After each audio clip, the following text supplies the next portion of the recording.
Assalamualaikum warahmatullahi wabarakatuh. Waalaikumsalam warahmatullahi wabarakatuh. Waalaikumsalam warahmatullahi wabarakatuh. Selamat malam semuanya, salam sejahtera bagi kita semua. Apa kabar semuanya? Alhamdulillah sehat Ibu. Baik. Yang lain bagaimana? Sehat semua? Sehat Bu. Alhamdulillah. Baik, mudah-mudahan terus sehat ya, terus semangat. Oke, baik. Hari ini adalah pertemuan ke-12 ya.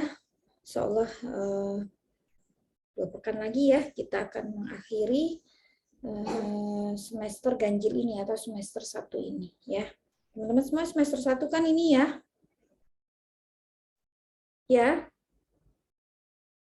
Atau ada yang semester 3, 5. Oke, semester 1 semuanya. Oke, mudah-mudahan masih semangat ya dalam menuntut ilmu ya, talabul ilmi ya. Oke, baik. Nah, sebelum memulai perkuliahan, ada baiknya kita berdoa dulu ya, menurut agama kita dan kepercayaan masing-masing. Berdoa dipersilahkan.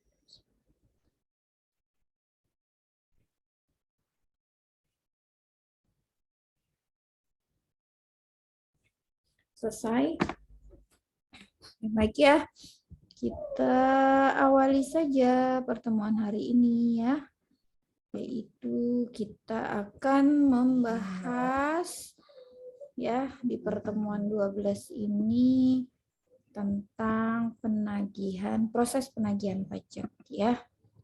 Proses penagihan pajak. Nah, materi pada malam ini adalah materi lanjutan sebenarnya ya.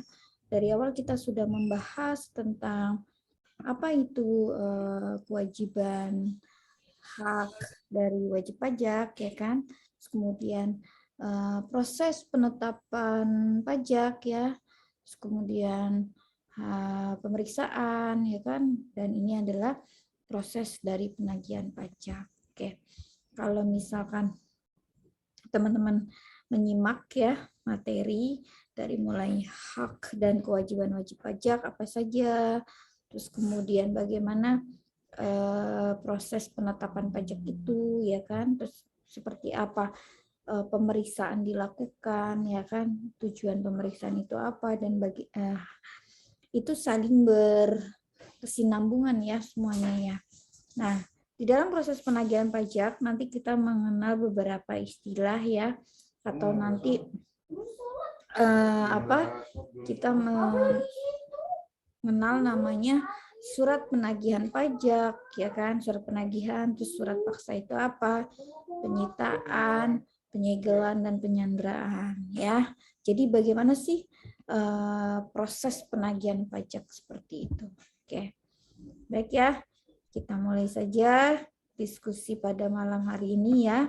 Kita akan menjelaskan atau sedikit menjabarkan tentang proses penagihan pajak beserta beberapa nanti ada ilustrasinya.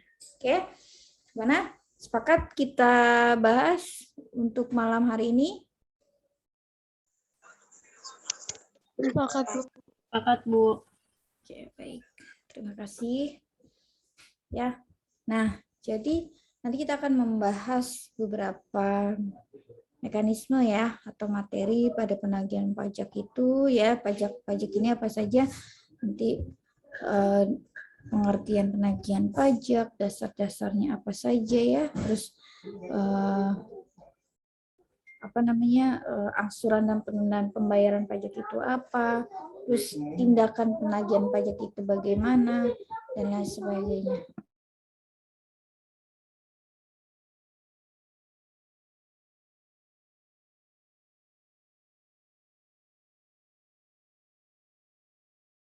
Ya, terus kemudian hak mendahulu pajak, terus penagihan seketika dan sekaligus di apa?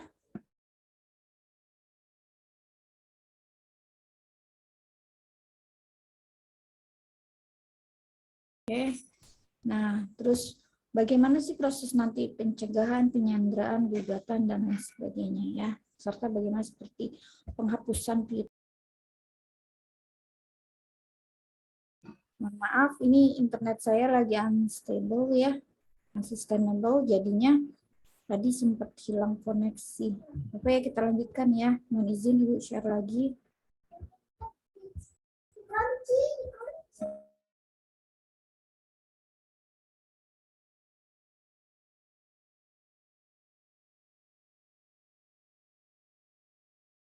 Oke, baik. Nah, ini ya kawan-kawan, apa sih penagihan pajak itu gitu kan. Nah, kalau kita lihat di sini penagihan pajak itu adalah salah satu kewenangan Fiskus, ya kan.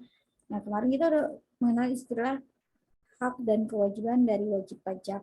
Nah, jadi ada wewenang Fiskus ya. Nanti kita mengenal istilah itu.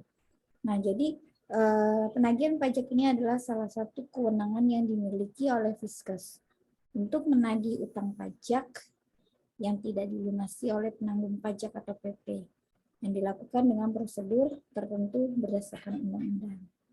Nah, jadi penagihan pajak ini kan timbul akibat dari si penanggung pajak ini tidak membayar pajak, ya, entah dalam kondisi yang lagi tidak memungkinkan si wajib pajaknya, lagi pilot dan lain sebagainya. Jadi ada suatu tindakan yang dilakukan oleh wajib pajak ya untuk tidak melunasi utang pajaknya, seperti itu maksudnya ya. Makanya muncul namanya penagihan pajak.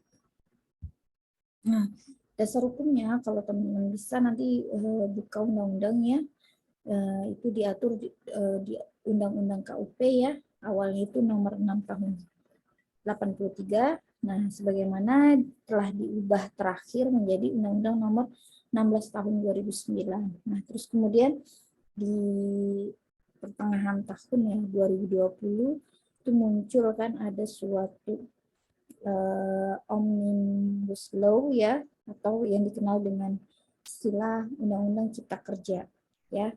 Nah, itu diatur di dalam nomor 11 tahun 2020 ya, gitu. Oke. Jadi perubahan terakhir ya. Nah, tapi sekarang kan sudah ada lagi nih namanya Undang-Undang Harmonisasi Peraturan Perpajakan atau Undang-Undang HPP. Ya, Undang-Undang HPP itu adalah nomor 7 tahun 2021. Ya, sudah. Jadi pada saat Undang-Undang HPP ya untuk KUP ini ya, untuk KUP ini sudah disahkan, nah sudah berlaku artinya seperti itu. Ya. Nah, terus kemudian ada juga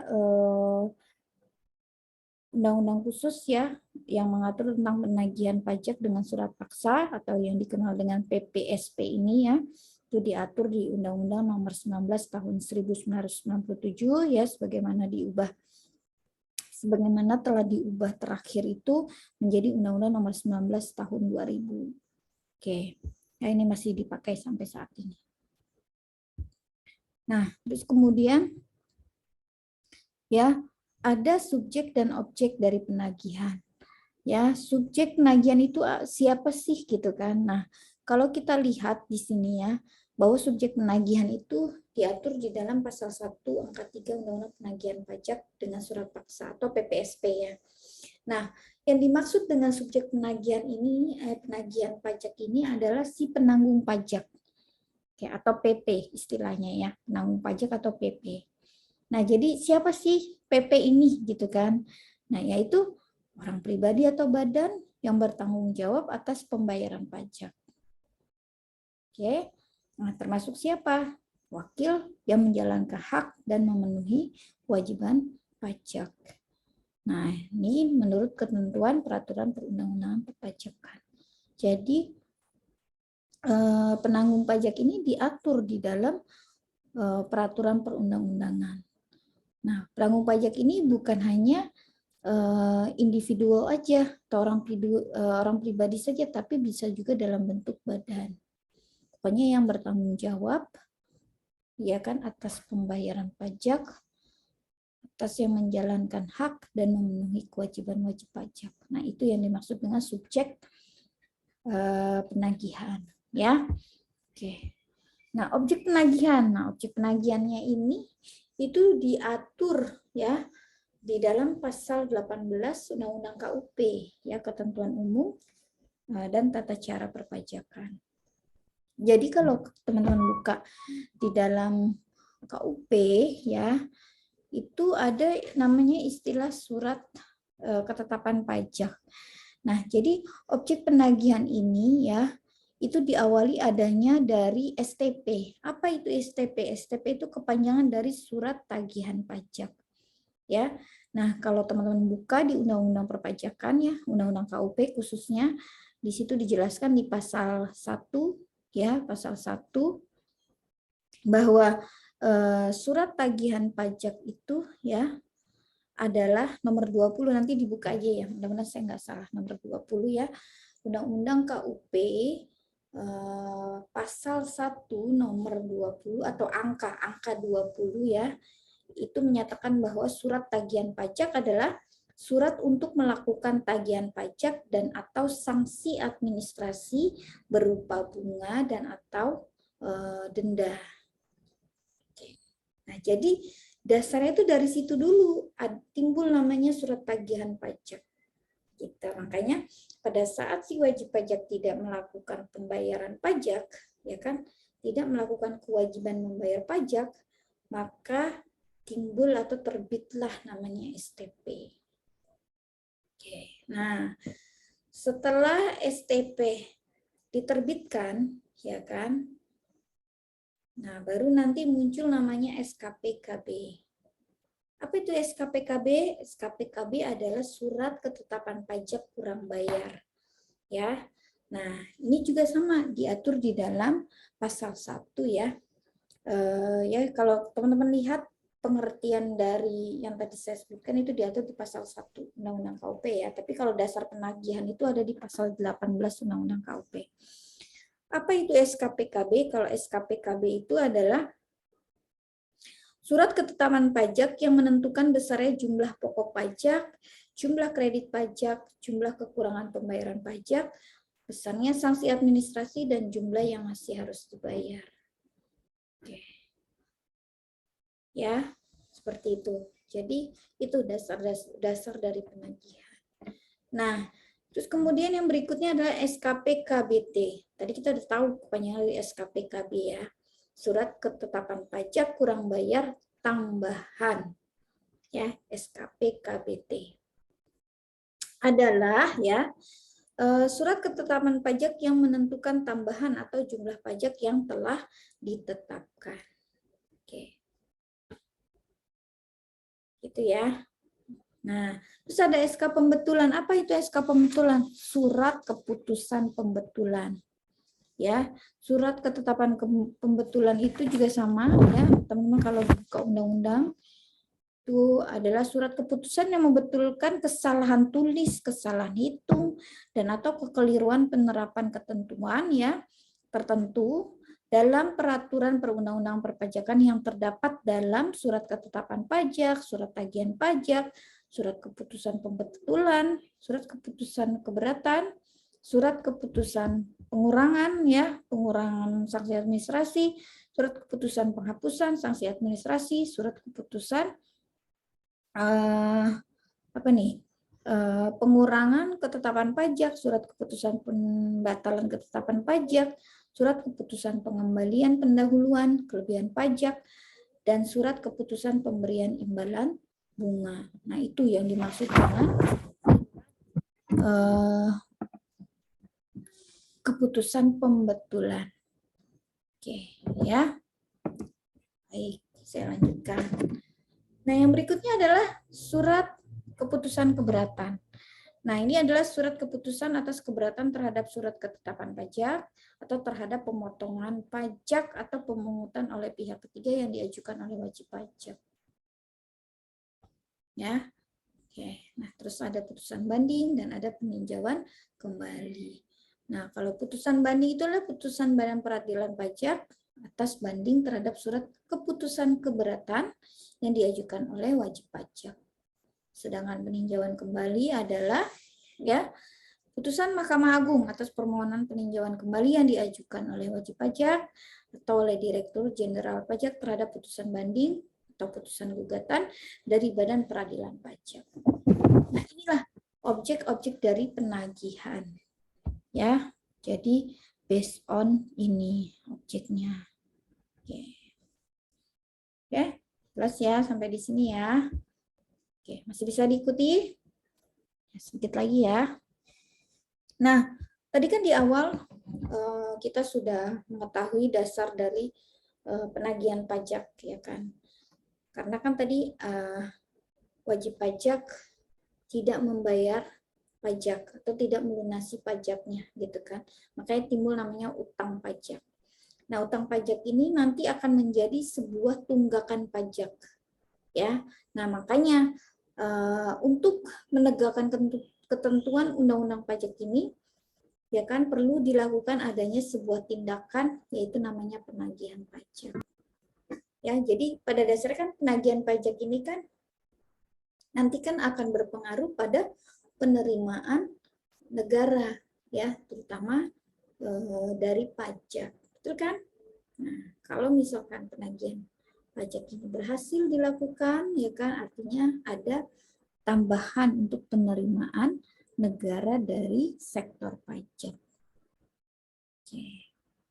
Nah, lalu apa utang pajak gitu kan? Utang pajak adalah pajak yang masih harus dibayar, termasuk sanksi administrasinya, yaitu berupa denda, bunga, atau kenaikan yang tercantum dalam surat tagihan, ya, atau surat ketetapan pajak, atau surat sejenisnya lah, berdasarkan ketentuan peraturan perundang-undangan perpajakan. Yaitu yang masuk dari utang pajak. Nah, selain itu juga ada namanya biaya penagihan pajak, ya. Jadi pada saat melakukan sebuah penagihan pajak, ya, pasti ada beberapa biaya yang dikeluarkan, gitu kan. Di antaranya adalah pelaksanaan surat paksa, terus surat perintah pelaksanaan penyitaan, adanya pengumuman lelang, pembatalan lelang, terus ada jasa penilai, ya, serta ada biaya lainnya sehubungan dengan penagihan pajak ini. Oke. Itu ya, jadi. Nah, tadi kita udah bicara apa itu penagihan pajak, terus dasarnya dari mana, subjeknya apa, objeknya apa, gitu kan. Nah, kenapa bisa timbul namanya utang pajak? Nah, setelah itu siapa sih sebenarnya pejabat penagih pajak ini, gitu kan? Nah, pejabat penagih pajak ini, ya, jadi kan kita jenis pajak itu yang dipungut berdasarkan lembaga pemungutannya itu kan ada dua, ya enggak? Ada pajak pusat dan pajak daerah, gitu kan? Kalau teman-teman masih ingat ya. Nah, pajak pusat adalah itu dikelola oleh pemerintah pusat, gitu kan? Sedangkan pajak daerah adalah dikelola oleh pemerintah daerah, gitu kan? Nah, jadi pejabat yang ditunjuk, ya, pejabat penagihan pajak yang ditunjuk. Kalau untuk pajak pusat itu ditunjuk langsung oleh Menteri Keuangan. Nah, Menteri Keuangan mempunyai wewenang, ya, menunjuklah nih siapa sih DJP, ya, dalam hal ini adalah Direktorat Jenderal Pajak, yaitu siapa? Si Kepala Kantor Pelayanan Pajaknya. Nah, itulah namanya. Yang mengurusi pajak pusat. Pajak pusat ada apa aja? Coba ada yang masih ingat nggak? Pajak pusat apa saja jenisnya? Halo? Ada yang masih ingat? Pajak pusat? Siapa saja? PPN, Bu. Iya, PPN. Terus? PPH, PPNBM, bea materai, Iya. bea masuk, pajak ekspor, dan cukai. Iya. Terima kasih, Soleha. Ya, betul sekali. Nah, jadi itu yang dikelola oleh pemerintah pusat atau pajak pusat. Jadi ditunjuk langsung oleh Menteri Keuangan, ya kan? Terus kemudian didelegasikan kepada Direktorat Jenderal Pajak, kemudian dari DJP ditunjuklah Kepala Kantor Pelayanan Pajaknya. Nah, sementara untuk pajak daerah, ya pajak daerah kan itu ada dua ya, ada tingkat 1 dan tingkat 2 gitu kan. Provinsi atau tingkat kabupaten atau kota gitu kan. Nah, ini dia ditunjuk oleh gubernur atau bupati atau wali kota. Nah, kemudian didelegasikan ya ke kepala dinas pendapatan provinsi atau kepala dinas pendapatan kabupaten kota. Nah, jenis pajak daerah kan kalau tingkat 1 ya atau tingkat provinsi itu ada pajak kendaraan bermotor ya enggak, terus pajak kendaraan biaya balik nama ya dan lain sebagainya. Nah, sementara kalau untuk kabupaten kota itu ada pajak restoran, reklame ya kan, pajak hotel, pajak parkir dan lain sebagainya. Oke. Ya, jadi itulah yang dilakukan oleh pejabat penagih pajak ya. Nah, terus kemudian ada tahapan-tahapan wajib pajak yang tidak melunasi pajaknya. Jadi setelah dikeluarkan STP, wajib pajak nggak gubris, ya kan? Nah, langkah yang pertama yang dilakukan oleh Fiskas atau pejabat ya, petugas pajak itu adalah surat teguran. Jadi memberikan surat teguran atau surat peringatan kepada wajib pajak yang tadi yang tidak mau melunasi pajaknya, gitu kan? Nah, terus kemudian wajib pajaknya tidak menanggapi, ya, tidak menanggapi, lalu diterbitkanlah namanya surat paksa. Surat paksa. Nah, ternyata surat paksa ya tidak ditanggapi juga gitu. Nah, kemudian baru dilakukan sebuah penyitaan. Tindakan berikutnya adalah penyitaan. Nah, setelah penyitaan barang yang disita itu misalkan belum memenuhi barang yang disita itu kan bisa barang bergerak maupun tidak bergerak ya. Misalkan hutang pajaknya 1 miliar misalkan. Nah, terus nanti disetarakan gitu. Kira-kira yang sejumlah itu apa nih? Bisa misalkan rumahnya atau kendaraannya atau depositonya dan lain sebagainya. Pokoknya dalam wujud barang atau barang bergerak maupun barang tidak bergerak. Itu dilakukan penyitaan sesuai dengan jumlah utang pajaknya. Nah, terus kemudian dari barang-barang tadi, baik bergerak maupun tidak bergerak itu disita. Setelah itu baru diumumkan pengumuman pelelangan dulu. Setelah pengumuman pelelangan baru adanya pelaksanaan pelelangan. Gitu. Nanti dari hasilnya itu berapa, dari hasil lelang ya. Dari hasil lelang berapa, misalkan kalau sudah mencukupi utang pajaknya, ya kan, maka nanti kelebihan dari hasil penyitaan dari hasil pelelangan itu akan dikembalikan ke wajib pajak seperti itu ya. Oke, nah jadi ada tahapannya, jadi nggak serta-merta petugas pajak datang kucuk, saya mau nyita ini gitu kan, karena Anda belum enggak. Jadi ada tahapannya seperti itu ya. Mulai dari surat tagihan pajak dulu, atau dari SKPKBT tadi, atau dari SKPKB, atau SK pembetulan dan lain sebagainya. Jadi ada beberapa tahapan dan lain sebagainya tadi ya. Oke. Nah, apa itu surat paksa gitu kan? Karena kan tadi kita sudah di awal ya, penagihan pajak dengan surat paksa gitu kan. Nah, jadi surat paksa itu ya tujuannya itu adalah demi keadilan berdasarkan ketuhanan yang Maha Esa. Ya, ini dasarnya lah. Nah, jadi surat paksa ini mempunyai kekuatan eksekutorial atau kedudukan hukum surat paksa ini ya sama dengan putusan pengadilan telah mempunyai kekuatan hukum tetap. Oke. Nah, biasanya memuat apa saja gitu kan. Nah, ini ada nama wajib pajak ya. Terus ada pengusaha, penanggung pajak PP ya. Jadi bisa wajib pajak aja atau bisa wajib pajak dan penanggung pajak. Karena tadi kan penanggung pajak itu bukan pemilik aja kan, bukan orang pribadi atau badan, tapi yang mewakili ya, yang mewakili atas kewajiban perpajakan. Nah, jadi itu penanggung pajak. Nah, terus kemudian ada dasar penagihannya. Tadi dasar penagihannya apa? Apakah dari STP, ataukah dari SKPKBT, SKPKB, atau dari SK pembetulan, SK putusan banding, ya kan, dan lain sebagainya. Terus baru ada perintah untuk membayar timbul besarnya utang pajak, ya kan. Nanti utang pajaknya diinformasikan di dalam surat paksa itu berapa rupiah. Gitu. Nah, terus kemudian ada perintah untuk membayar. Kapan kamu bisa melunasi utang pajak ini dan lain sebagainya. Jadi ada seperti itu ya di dalam surat paksa. Nah, bentuknya saya udah share tadi di slide akhir nanti ya. Oke. Nah, jadi diterbitkan surat paksa ini diterbitkan apabila gitu kan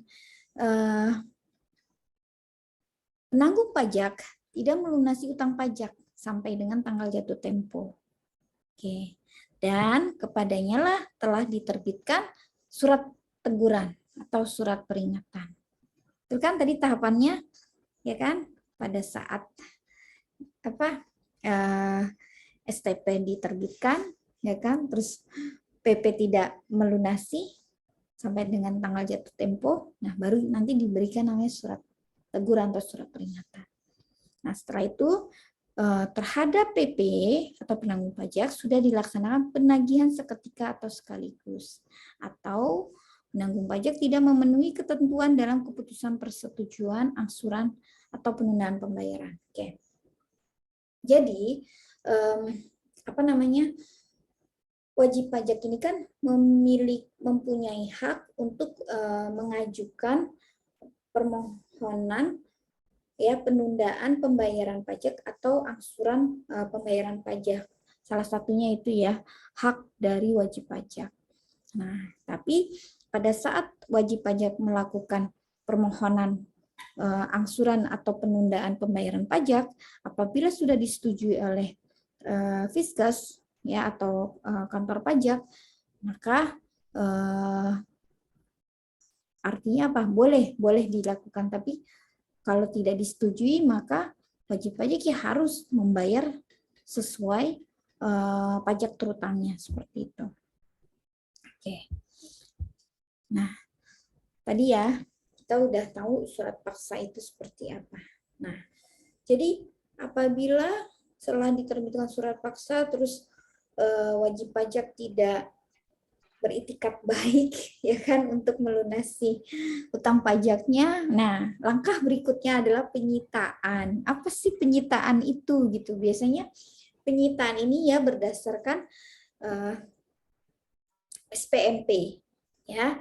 Jika penanggung pajak tidak melunasi utang pajak setelah lewat 2 kali 24 jam. Oke. Setelah surat paksa diberitahukan.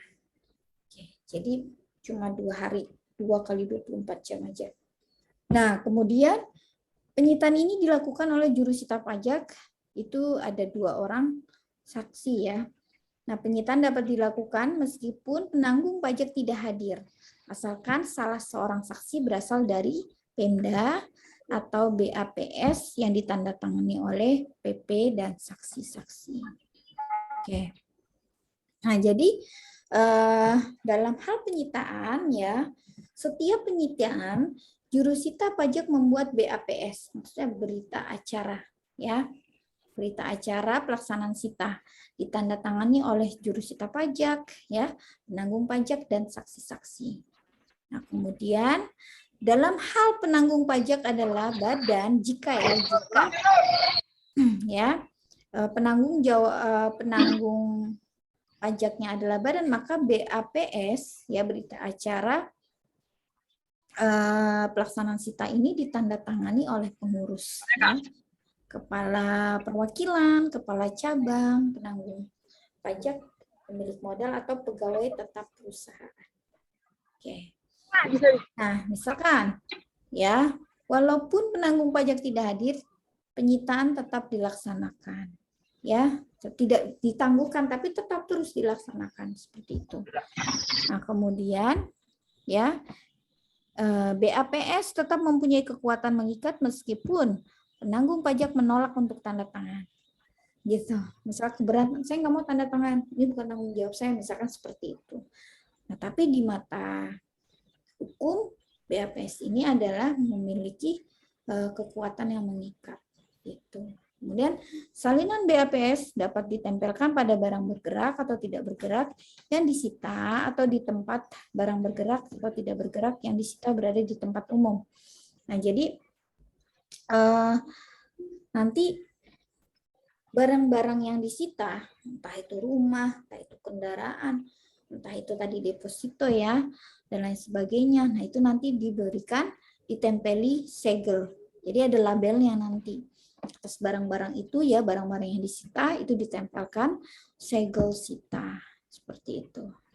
Ya, misalkan rumah ini disegel gitu kan oleh KPP apa gitu Pratama bla bla bla misalkan gitu. Ya, seperti itu. Oke. Nah, kenapa ya kan Fiskus melakukan penyitaan? Pasti kan ada tujuannya, ya. Tujuannya apa gitu? Tujuan dari penyitaan ini apa? Yaitu adalah untuk memperoleh jaminan pelunasan utang pajak dari penanggung pajak. Betul kan? Jadi hanya untuk jaminan aja bahwa apabila wajib pajak belum sanggup membayar utang pajaknya, maka dilakukan penyitaan. Dari penyitaan ini maksudnya untuk jaminan si wajib pajak melunasi pembayaran pajak, melunasi utang pajaknya. Ya, oke. Nah, oleh karena itu penyitaan dapat dilaksanakan terhadap semua barang penanggung pajak, baik yang berada di tempat tinggal, tempat usaha, tempat kedudukan, penanggung pajak atau tempat lain, maupun yang penguasaan berada di tangan pihak lain. Nah, yang dimaksud dengan penguasaan berada di pihak lain, misalkan disewakan, misalkan rumah nih, rumah atau rukonya disewakan, atau lagi dipinjamkan gitu kendaraannya gitu sama saudara atau siapa lah gitu. Nah itu boleh ya. Nah, sedang yang dimaksud dibebani dengan hak tanggungan sebagai jaminan pelunasan utang tersebut, misal barang yang dihipotekkan, digadaikan atau dianggunkan.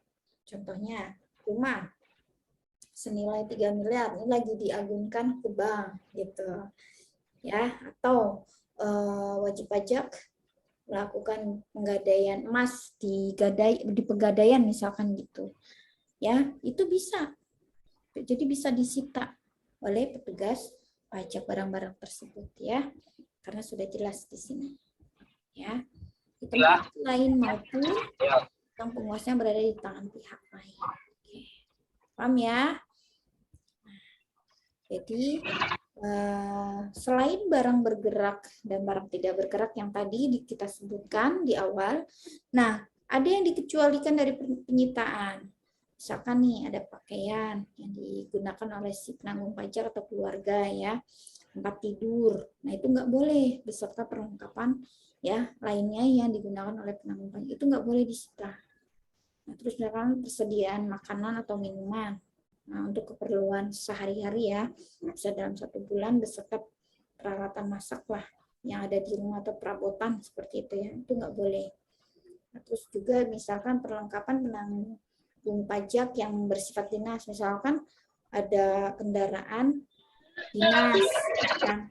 Ada rumah dinas misalnya, ya itu nggak boleh disita, walaupun sejatinya itu ditempatkan atau digunakan oleh si wajib atau digunakan oleh penanggung pajak tadi, itu nggak boleh disita. Bisa juga misalkan buku-buku ya yang bertalian dengan jabatan atau pekerjaan penanggung pajak serta alat-alat yang dipergunakan untuk pendidikan, kebudayaan dan keilmuan. Misalkan laptopnya dia, ya kan, atau misalkan buku-buku, ya kan, atau misalkan ya sejenisnya lah. Ya, perlengkapan yang digunakan oleh si penanggung pajak ya, untuk peralatan ya dalam keadaan baik yang masih digunakan untuk melaksanakan pekerjaan dengan jumlahnya seluruhnya tidak lebih dari 20 juta. serta peralatan penyandang cacat yang digunakan oleh penanggung pajak dan keluarga yang menjadi tanggungannya. Misalkan kursi roda, tongkat, ya kan, atau lain sebagainya lah gitu. Nah itu nggak boleh ya. Jadi ada yang dikecualikan dari penyitaan. Nah tadi kan kita sudah menyimak bahwa di sini ya, misalkan nih bisa digadaikan atau diagunkan salah satu tujuan dari ini ya. Oke. Nah jadi ibaratnya adalah barang yang disita ini adalah dititipkan gitu. Ya, barang sitaan ini dititipkan nih ke penanggung pajak. Ya kan, dititipkan dulu ya, gitu. Kecuali menurut jurusita perlu disimpan. Nah, kalau yang disimpan itu ya bisa disimpan di kantor pejabat atau di tempat lain seperti bank atau pegadaian. Nah, jadi barang-barang yang disita itu nggak boleh digunakan oleh si penanggung pajak gitu. Jadi dititipkan sementara. Makanya diberi tadi label atau stiker gitu kan. Kecuali kalau menurut jurusita perlu disimpan, ya udah disimpan aja dulu gitu. Cuma sama tadi disegel seperti itu. Ya. Oke. Nah, setelah penyitaan dilakukan, ya kan, misalnya Fiskas sudah berhasil melakukan penyitaan sebesar utang pajak dari si wajib pajak tersebut. Nah, jadi barang-barang yang disita ini, baik bergerak maupun tidak bergerak, ini nanti dilakukan lelang. Nah, jadi awalnya diumumkan dulu lelang itu. Ya, setelah setelah pelaksanaan penyitaan diumumkan dulu. Nah, itu minimum 14 hari ya setelah pelaksanaan penyitaan. Diumumkan bahwa nanti akan dilakukan pelelangan, ya kan, apa saja, ada barang bergerak misalkan gitu, barang tidak bergerak dan lain sebagainya misalkan seperti itu. Nah setelah diumumkan ya, kemudian dilakukan pelaksanaan lelang. Nah itu juga minimum 14 hari setelah pengumuman lelang ya. Nah baru pelaksanaan nanti. Nah pada saat pengumuman lelang, jadi barang bergerak dilakukan sebanyak 1 kali. Barang tidak bergerak dilakukan sebanyak 2 kali. Nilai barang kurang dari 20 juta tidak harus melalui media massa. Nah, jadi ada beberapa poin yang perlu diperhatikan pada saat melakukan pengumuman lelang. Nah, kalau nilai barang kurang dari 20 juta itu nggak perlu disiarkan di dalam, tidak perlu diinformasikan ke dalam media massa. Gitu. Kalau sekarang mungkin koran kurang ya, karena sekarang kebanyakan koran digital, ya enggak? Ya kan? Nah, di situ nanti ada tuh di kolom-kolom tertentu, misalkan ada pengumuman lelang seperti itu. Nah, kemudian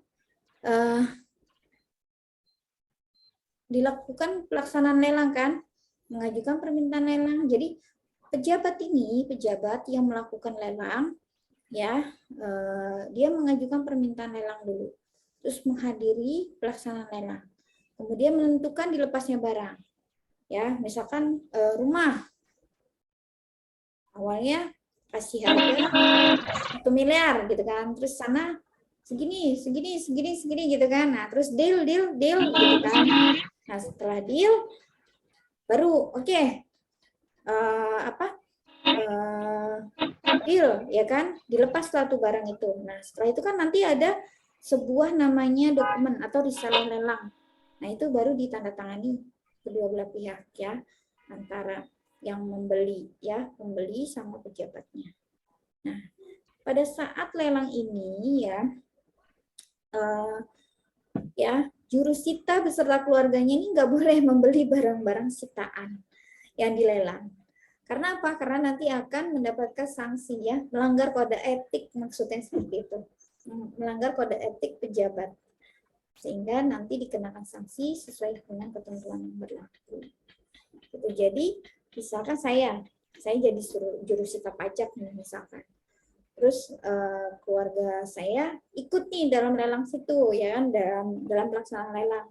Nah, pada saat pelaksanaan lelang saya sebagai jurusita terus keluarga saya, suami saya, anak saya, ibu bapak saya itu nggak boleh ya, dilarang membeli barang sitaan. Karena apa? Melanggar kode etik dari pejabat ya, juru sita pajak maksudnya seperti itu. Nanti bisa-bisa saya kena sanksi gitu ya, entah itu sanksinya dalam bentuk denda atau pidana kayak gitu kurungannya. Jadi disesuaikan nanti sanksinya. Nah, jadi itu ya tahapan-tahapan dari penagihan pajak. Oke. Nah, coba maaf. Kita move dulu. Ya. Kita move dulu ke alurnya. Kok itu dulu? Maaf. Ya. Yang muncul belum di layar. Ada alurnya tuh. Nah, nih. Ya. Sama aja sih ini ya. Oke, ini.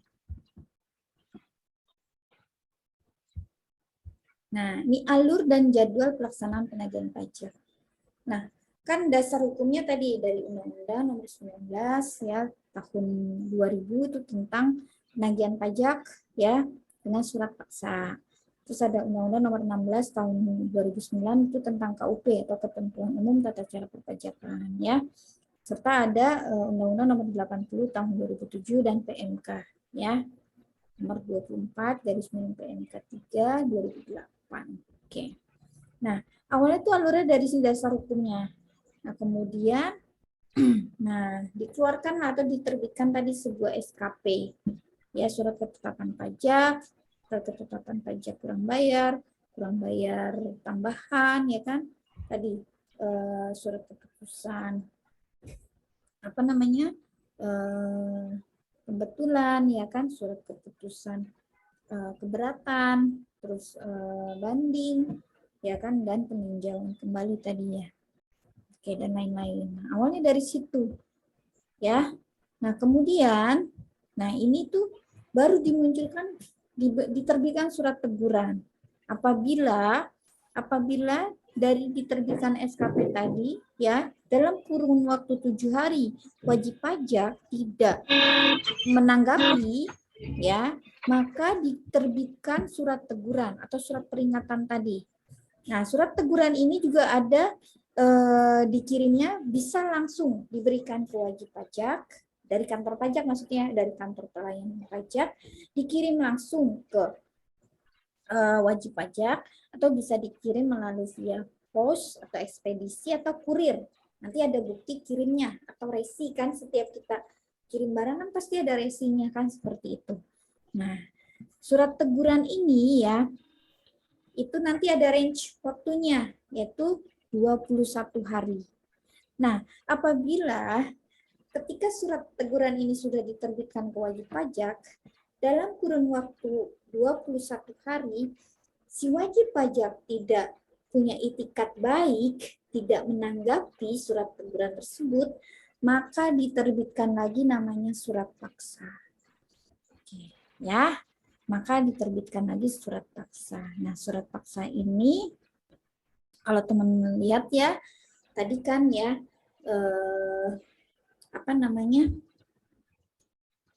berisikan apa saja gitu kan. Nah, nanti di dalam surat paksa ini nanti dihimbau nih bahwa nanti ada pengumuman penunggakan pajak di media massa ya kan. Terus ada pemblokiran ya, terus ada pencegahan dan ada penyanderaan. Gitu. Nah, jadi tergantung nanti kondisi dari si wajib pajaknya. Oke. Ya. Karena kalau misalkan wajib pajak nggak ada itikat baiknya, maka kemungkinan hal ini tadi bisa terjadi. Ya, nah pencegahan penyanderaan ini ada syaratnya. Syaratnya apa? Apabila utang pajak si wajib pajak itu lebih dari 100 juta. Nah, terus kemudian wajib pajak ini diragukan itikat baiknya. Misalkan dia pengen kabur gitu kan. Mau hilang nih dari Indonesia gitu, dia mau tidak ada ikat baik lah, dia mau kabur, melarikan diri dan lain sebagainya. Ini ada jangka waktunya ya, yaitu 6 bulan dan dapat diperpanjang lagi maksimal 6 bulan. Ya, jadi setahun kurang lebih ya, 12 bulan. Nah, akibatnya nanti utang pajak tidak dapat dihapus dan penagihan tetap dilaksanakan. Ya, nah ini adalah keputusan atau izin dari Menteri Keuangan. Oke. Ya. Nah, mungkin bisa seperti itu. Nah, jadi surat paksa itu ya, jadi nanti dieksekusi ya. Kemudian ada rate execute ya, diberitahukan oleh juru sita pajak lalu dibuat BAP SP.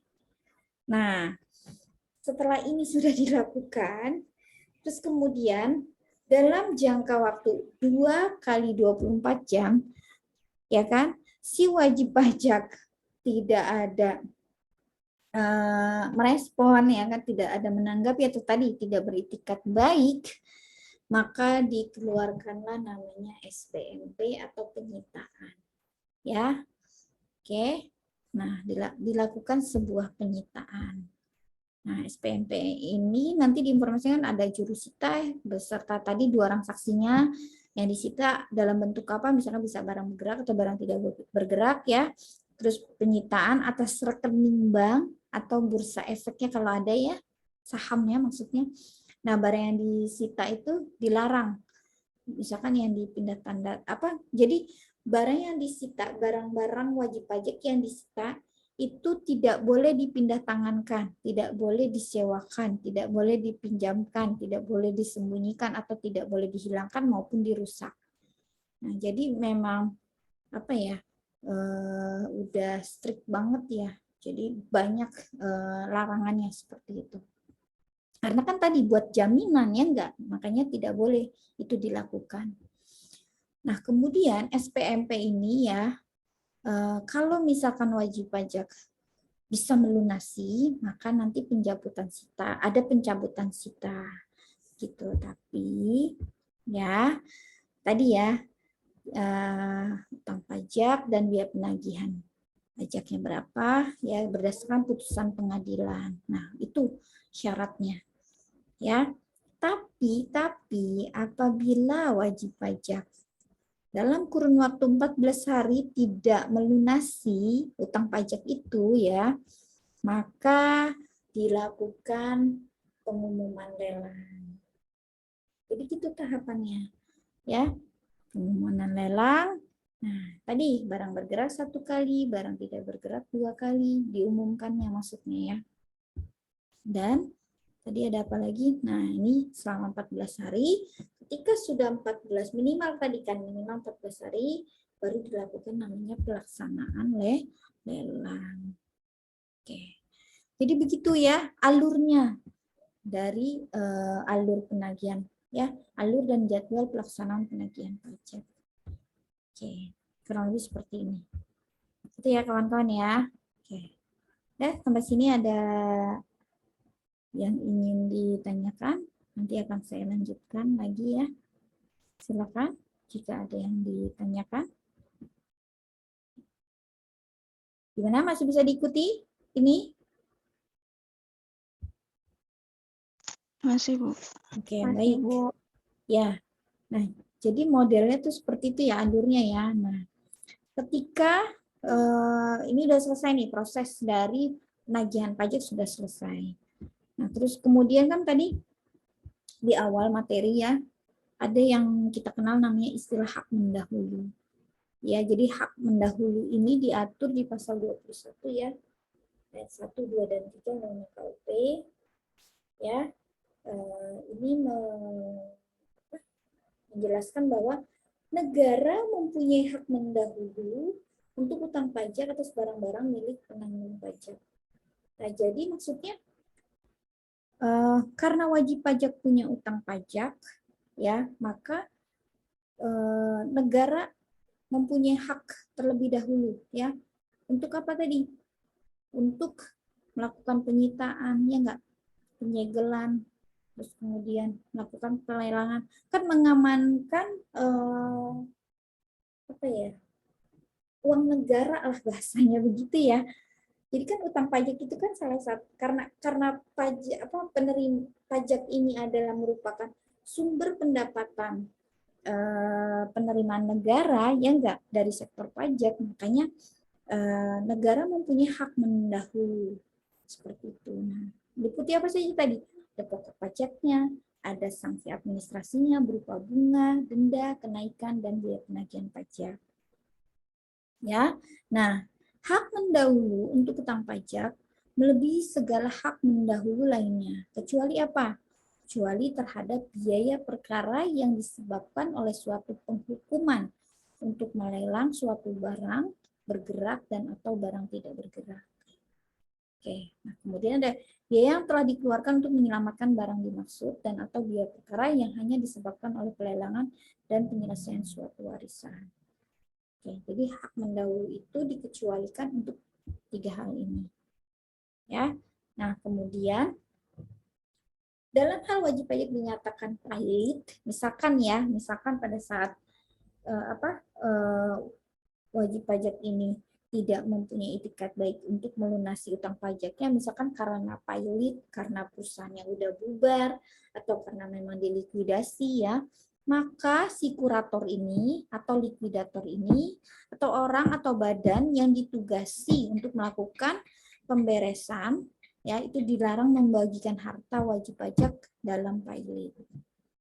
Nah, pembubaran atau likuidasi kepada pemegang saham atau kreditur lainnya sebelum menggunakan harta tersebut untuk membayar utang pajak ya wajib pajak tersebut. Jadi kalau pailit terus perusahaannya bubar. Nah kan ada gono gini nih misalkan dari si investor. Nah itu nggak boleh dibagikan dulu gitu hartanya dari si wajib pajak itu nggak boleh ya kan. Tapi nanti ini menjadi perhitungan dulu. Jadi perhitungan ya untuk membayar hutang gitu. Nanti dihitung dulu sama negara.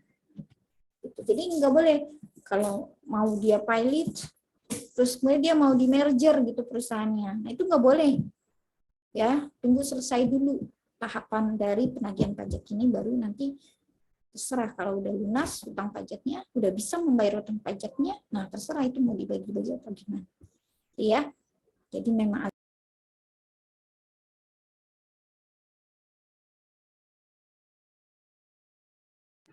maaf kawan-kawan internet saya low lagi, makanya tadi sempat keluar. Ya. Oke, baik ya. Itu ya teman-teman tadi. Oke, baik. Mohon maaf sekali lagi nih internet lagi koneksinya lagi kurang baik. Oke. Ya, jadi seperti itu hak mendahulu. Oke. Nah, lalu apa? Penagihan seketika dan sekaligus. Ini kalau kalian senang belajar hukum, ya, ini mengenal istilah seperti ini. Pajak itu kan bagian dari hukum juga, ya enggak? Oke. Nah, jadi penagihan seketika sekaligus itu, ya, ini dilaksanakan, jadi tindakan penagihan pajak ini dilaksanakan oleh jurusita pajak kepada penanggung pajak tanpa menunggu tanggal jatuh tempo pembayaran. Nah, jadi ibaratnya langsung dieksekusi gitu loh. Ya, penagihan seketika dan sekaligus ini langsung dieksekusi, nggak menunggu tanggal jatuh tempo pembayaran.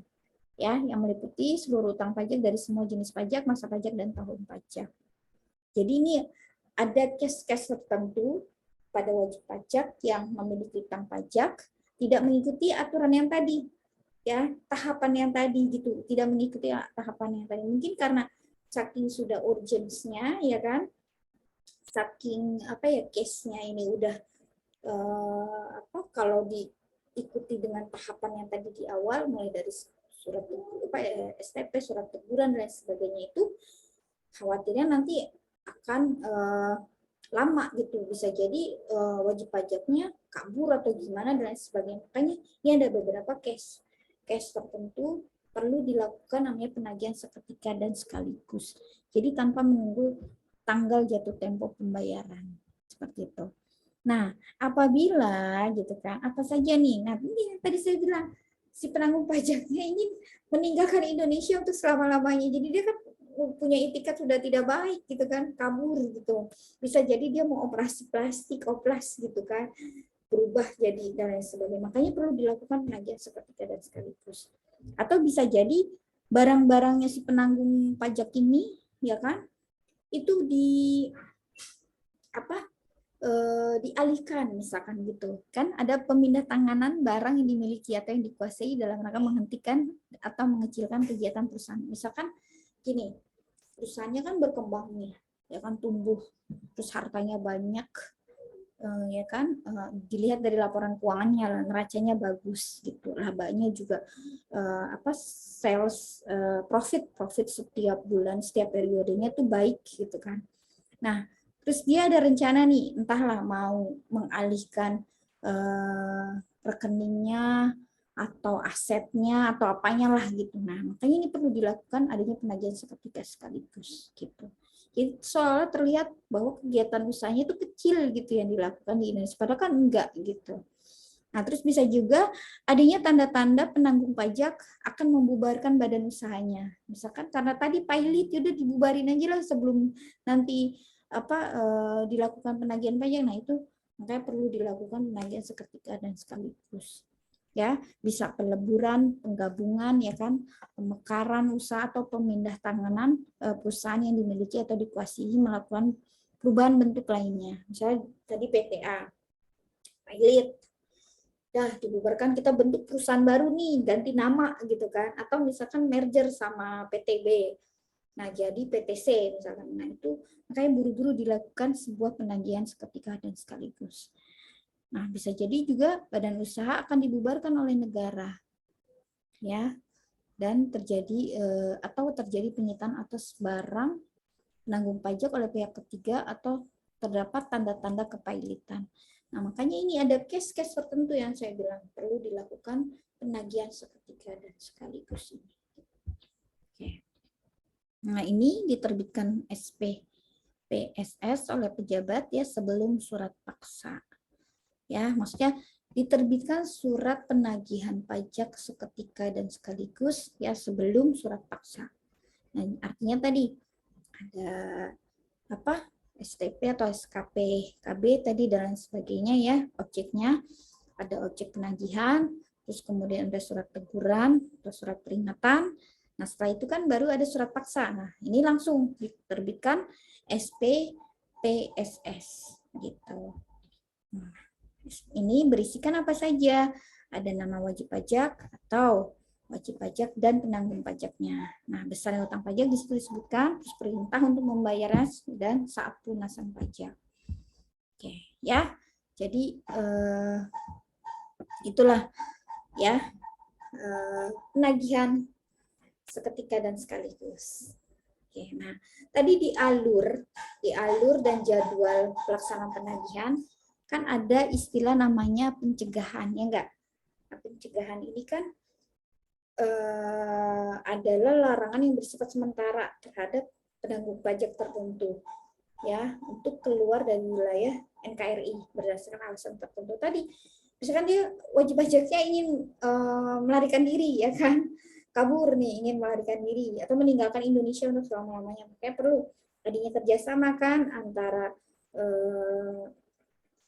Fiskes atau pejabat ya pada pihak bisa airport, ya kan, stasiun dan lain sebagainya. Misalkan kalau dia nginep di hotel, nah itu jadi ada beberapa memang kerjasama dengan pihak-pihak tertentu. Gunanya untuk apa? Informasi nih bahwa tolong ya si A tidak boleh berpergian ke luar negeri gitu kan. Makanya perlu dilakukan pencegahan karena si A ini ya. Ini kan case-nya banyak kan ya wajib pajak yang berupaya untuk melarikan diri dan sebagainya.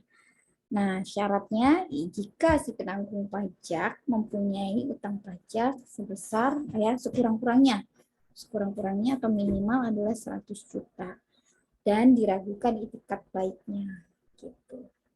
Ya, perlu dilakukan pencegahan. Nah, selain pencegahan nanti ada namanya penyanderaan gitu kan. Nah, prosedur sebelum kita ke penyanderaan ya, prosedur pencegahan ini awalnya itu ya kan usulan dari kantor pelayanan pajak atau kantor pelayanan pajak bumi dan bangunan ya. Nah, itu usulan pencegahannya. Kemudian dia koordinasikan atau informasikan ke DJP ya, minta persetujuan kepada DJP, ya kan? Nah, terus kemudian dari DJP disampaikan ke Menteri Keuangan. Nah, nanti dari Menteri Keuangan timbullah namanya keputusan Menteri Keuangan untuk melakukan sebuah pencegahan. Nah, setelah itu baru deh keluarlah surat ya, surat kepada Kementerian Kemhumkam ya kan? Apa sih? Kementerian Kehukuman dan HAM ya. Nah, diterbitkanlah surat itu. Nah, setelah itu jadi KMK atau keputusan Menteri Keuangan ini ya tentang penetapan pencegahan penanggung pajak untuk berpergian ke luar negeri. Nanti salinannya atau tembusannya ya diberikan kepada tadi Menteri Kehukuman dan HAM, ada Dirjen Pajak, ada Dir P4, Kakanwil, KPP, dan penanggung pajak yang bersangkutan. Jadi begini prosedurnya. Rumit sih ya, tapi ya mau nggak mau ini harus diikuti alurnya. Oke. Nah, setelah tadi ya pencegahan adanya penyanderaan. Nah, jadi penyanderaan ini sih sifatnya sih sementara gitu. Ya karena apa tadi? Karena wajib pajaknya mau pergi, tidak ada itikat baik gitu kan. Makanya perlu ketika ketahuan dia ingin melarikan diri, kan tadi pihak-pihak tertentu tadi melakukan penyanderaan atau pengekangan sementara ya waktu kebebasan penanggung pajak dengan menempatkannya di tempat tertentu. Oke, disandra dulu. Nah ini kan dinyatakan bahwa apabila penanggung pajak memiliki utang pajak ya minimal itu adalah 100 juta dan diragukan itikat baiknya. Nah, penyanderaan ini dilakukan adalah paling lama 6 bulan, ya, tapi bisa diperpanjang, ya, yaitu selama-lamanya adalah 6 bulan, ya, kurang lebih 12 bulan lah. Itu. Ya, tergantung nanti hasil keputusannya seperti apa.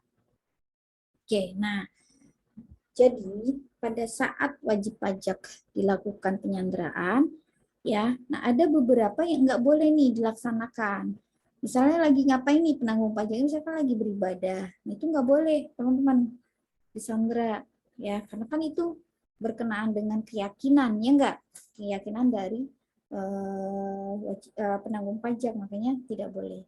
Atau misalkan penanggung pajak lagi sidang resmi nih, misalnya sidang apalah kegiatannya dan sebagainya. Atau misalkan lagi pemilihan umum, ya kan, gitu, ya.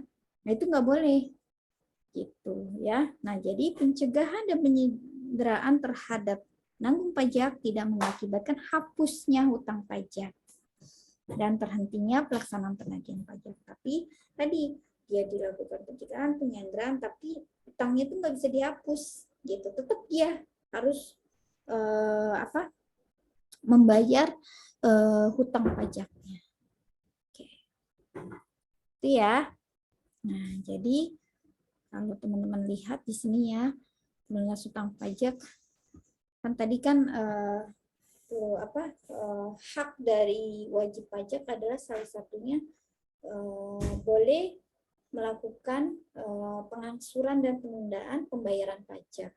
Misalkan nih udah di sudah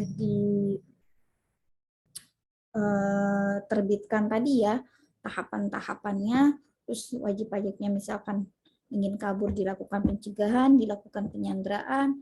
Nah, terus kemudian akhirnya oke, saya akan bayar utang pajak saya, tapi saya minta diangsur atau dilakukan penundaan pembayarannya. Misalkan seperti itu. Nah, apabila pelunasan utang pajak, kalau misalkan saya sanggup bayar gitu kan, cash misalkan seperti itu, ya silakan. Tapi penanggung pajak boleh nih minta mengangsur dan melakukan penundaan pembayaran pajak. Nah, dilihat dulu nih ya pengangsurannya. Pertama lihat dasar hukumnya dulu ya. Dasar hukumnya itu diatur tadi ya ada di pasal 9 Undang-Undang KUP ya. Terus ada pasal 9 sampai dengan 12 di Permenq dan Per Dirjen Pajak. Itu dasar hukumnya. Ini syarat dan alur proses pengangsuran penundaan ya. Nah, terus kita lihat lagi apa sih pengangsuran pembayaran pajak ini ya. Pengangsuran pembayaran pajak ini adalah pelunasan hutang pajak dengan cara menyerahkan sedikit demi sedikit atau pembayaran tidak sekaligus. Jadi dicicil gitu loh maksudnya. Ya. Nah, siapa sih subjek yang terlibat? Yaitu penanggung pajak. Penanggung pajak ini kan bisa wajib pajak maupun penanggung pajak. Nah, serta pejabat. Pejabat ini adalah yang memberikan putusan pengangsuran atau penundaan. Tadi pada saat wajib pajak atau penanggung pajak punya itikat baik, oke, saya akan lunasi, tapi saya minta diangsur dan meminta dilakukan penundaan pembayaran pajak. Nah, tentunya kan dengan persetujuan dari pejabat. Kalau pejabat oke, di-approve ya, disetujui, nah maka penundaan pengangsuran pembayaran pajak ini bisa dilakukan oleh penanggung pajak atau penunggak pajak seperti itu. Ya. Inilah syarat dan alur dari proses pengangsuran dan penundaan. Nah, sedangkan penundaan adalah penangguhan ya. Jadi penangguhan atau mengundurkan untuk sementara waktu melunasi hutang pajaknya. Nah, pejabat ini ya atas nama Direktur Jenderal Pajak. Oke. Gitu ya kawan-kawan ya. Nah, kemudian yang terakhir, ini ada alasan penghapusan piutang pajak. Nah, jadi hutang pajak yang dimiliki oleh si penanggung pajak ini bisa dihapus, teman-teman. Tapi ada syaratnya. Apabila daluarsa sudah lebih dari 5 tahun ya tahun pajaknya atau disebabkan lain. Ya, kita lihat daluarsa itu apa gitu kan. Nah, daluarsa itu salah satunya misalkan wajib pajaknya meninggal dunia. Terus kemudian enggak meninggalkan warisan atau tidak mempunyai ahli waris misalkan seperti itu. Terus yang kedua, ahli waris tidak ditemukan lagi. Misalkan ahli warisnya udah hilang di telan bumi atau pergi kemana dan sebagainya gitu maksudnya ya. Terus wajib pajak tidak mempunyai harta kekayaan lagi ya. Nah, hak untuk melakukan penagihan sudah daluarsa atau setelah lewat waktu 5 tahun setelah terbit tagihan tadi. Nah, tadi yang saya bilang maksimal ada 5 tahun daluarsa. Nah, kalau sebab lain ya, sebab lain itu biasanya wajib pajak tidak ditemukan. Tadi keberadaan kita nggak tahu nih wajib pajaknya di mana. Ya mungkin dia udah operasi plastik, jadi kita nggak bisa mengenali lagi gitu kan. Atau misalkan wajib pajaknya udah pokoknya nggak tahu lah keberadaannya di mana gitu. Nah, terus bisa jadi juga dokumennya nggak lengkap. Ya, setelah dilakukan penelitian dan sebagainya mungkin dokumennya nggak lengkap. Nah, terus kemudian ini yang terakhir keadaannya tidak dapat kita hindarkan, seperti misalnya bencana alam kebakaran. Itu kan di luar dari prediksi kita ya kalau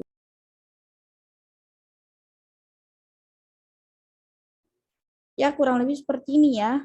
Surat teguran, ini surat perintah penagihan seketika dan sekaligus, biasanya berisinya seperti ini kurang lebih. Ya. Terus kemudian ini adalah surat paksanya. Ada berita acara surat paksa ya. Berita acara pemberitahuan surat paksa kurang lebih seperti ini, dan ini adalah surat perintah melaksanakan penyitaan. Oke, ini bentuk-bentuknya seperti ini. Ya. Oke. Nah, ini berita acara penyitaan kurang lebih seperti ini. Ya, lampirannya. Oke. Nah, sekarang kita masuk ke contoh nih. Nah, ini kan tadi ada bahas ya bahwa di dalam dasar-dasar penagihan pajak tadi itu kan dari surat ketetapan pajak kurang bayar, ya kan, surat ketetapan pajak kurang bayar tambahan, terus kemudian ada berdasarkan surat keputusan pembetulan, ya kan, SK pembetulan, SK keberatan, putusan banding pada saat jatuh tempo pembayaran tidak atau kurang dibayar, maka atas jumlah pajak yang tidak atau kurang dibayar itu dikenakan sanksi sebesar 2%. Nah, tapi ini di dalam Undang-Undang KUP ya sebelum Undang-Undang Cipta Kerja gitu kan. Nah, kalau di Undang-Undang Cipta Kerja itu sekarang sanksinya ini ya berdasarkan bunga efektif dari keputusan Menteri Keuangan. Ya, jadi dilihat nanti ditetapkan oleh berdasarkan bunga efektif seperti itu. Ya, nah ini contohnya. Misalkan nih, setelah dilakukan pemeriksaan terhadap SPT PPH Badan tahun 2000 ya, atas nama PT ABC, nah ini 2001 diterbitkan, misalkan nih, pajak kurang bayarannya 1,2 juta, bunga 9 bulan ya, 216, jadi 1,2 juta ini ya, dikali 9 bulan, dikali 2% itu adalah 216.000. Maka pajak yang harus dibayar adalah 1.416.000. Nah, SKP KB tersebut harus sudah dilunasi paling lambat adalah 19 Oktober. Ya, contohnya seperti ini. Hanya 1 bulan ya jaraknya. Ini 20 September ya. Ini 19 Oktober ya, di tahun yang sama, jadi jaraknya hanya 1 bulan. Seperti itu. Oke. Nah, ini misalkan IWP melunasi SKPKB tersebut tanggal 25 Oktober, ya berarti nanti ada bunga penagihan sebesar 2% karena telat, ya enggak? Karena kan tadi sudah jelas ini di paling lambat dilunasi adalah 19 Oktober. Tapi dia baru lunasi misalkan WP-nya tanggal 25 Oktober, maka dikenakan bunga 2% dikali 1 bulan. Ingat ya, telatnya padahal baru beberapa hari, tapi dalam pajak itu dibulatkan menjadi 1 bulan. Ya, maka ada tambahan bunga penagihan sebesar 28.320.000. Nah, ini ditagih dengan surat tagihan pajak. Oke, jadi begitu ya kawan-kawan. Ini dalam hal pengangsuran tadi ya, pengangsuran bisa dilakukan ya oleh salah satu hak ya dari wajib pajak ya. Jadi DJP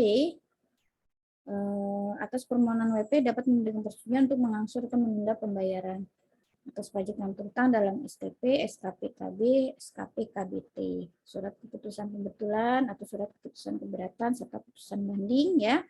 Maka kekurangan pembayaran itu ya PPh yang masih harus dibayar dalam SPT tahunan PPh sebagaimana dimaksud dalam pasal 29 Undang-Undang PPh ini adalah sebesar 2% ya, sebulan dan bagian dari bulan dihitung penuh 1 bulan. Nah, ini udah jelas nih. Nah, oke, jadi permohonan pemangsuran atau penundaan ini dapat dilakukan apabila WP mengalami kesulitan likuiditas atau mengalami keadaan di luar kekuasaannya. Tadi karena misalkan kondisi pandemi gini kan perusahaan melakukan penundaan atau pengangsuran pembayaran pajak itu bisa dilakukan ya. Misalkan seperti itu. Nah, contohnya, wajib pajak tidak menyampaikan SPT, dilakukan pemeriksaan dan diterbitkan SKPKB. Jumlah pajaknya misalnya 40 juta, jumlah kredit pajaknya 30 juta, maka jumlah kekurangannya adalah 10 juta. Nah, sanksi administrasi berupa kenaikan ya, itu adalah 5 juta, jadi 10 juta dikali 50%, maka 10 juta tambah 5 juta adalah 15 juta. Gitu. Nah, ini misalnya jatuh temponya misalkan 10 Oktober ya, 10 Oktober. Nah, jadi dia bayar itu paling lambat ya. Nah, ini misalkan dia schedule-nya angsurannya 15 November ya, tahunnya abaikan aja ya.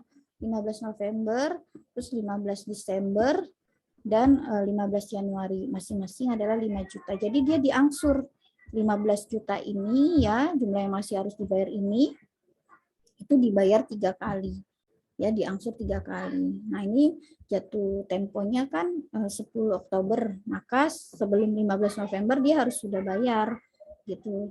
Terus di bulan kedua 15 Desember dan di bulan ketiga adalah 15 Januari seperti itu ya, masing-masing 5 juta.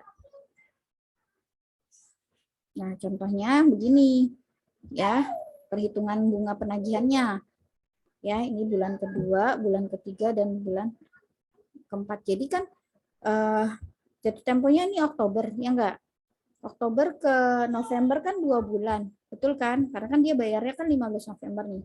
Jadi Oktober dan November 2 bulan ya untuk angsuran pertama dikalikan bunganya 2% dikalikan 5 juta. Nah, itu jadi 200.000 ya.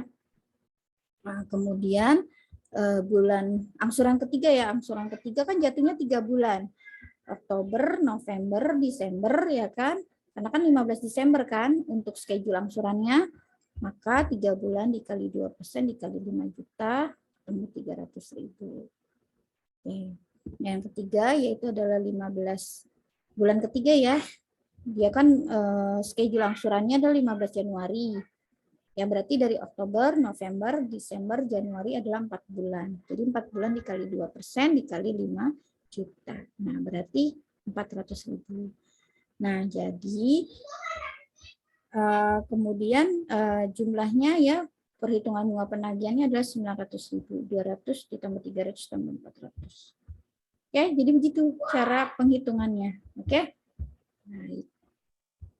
Nah, ini ditagih dengan surat tagihan pajak. Oke. Nah, ini penagihan surat paksa ya diatur di dalam ini. Nah, pajak dan surat paksa dilaksanakan sesuai dengan ketentuan peraturan perundang-undangan yang berlaku.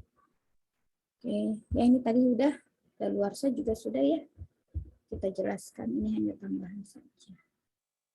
Ini juga tadi apabila tidak dimungkinkan.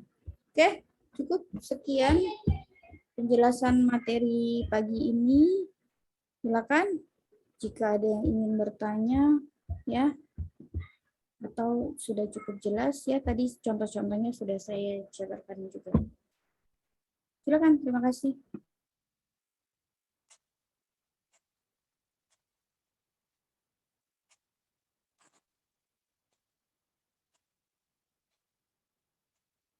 Oke, ada yang mau ditanyain enggak? Ada yang mau ditanyakan? Kalau tidak ada yang ditanyakan, nanti kita lanjutkan aja diskusinya di grup kelas ya. Oke.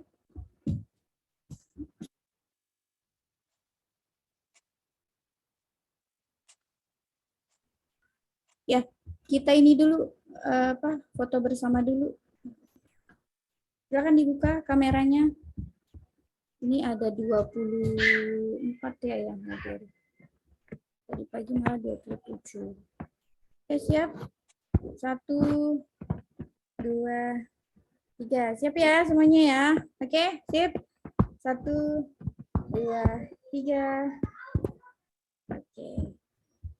Gimana? Ada yang mau ditanyakan? Kalau tidak ada, nanti kita lanjutkan di grup kelas. Ya. Cukup jelas semuanya?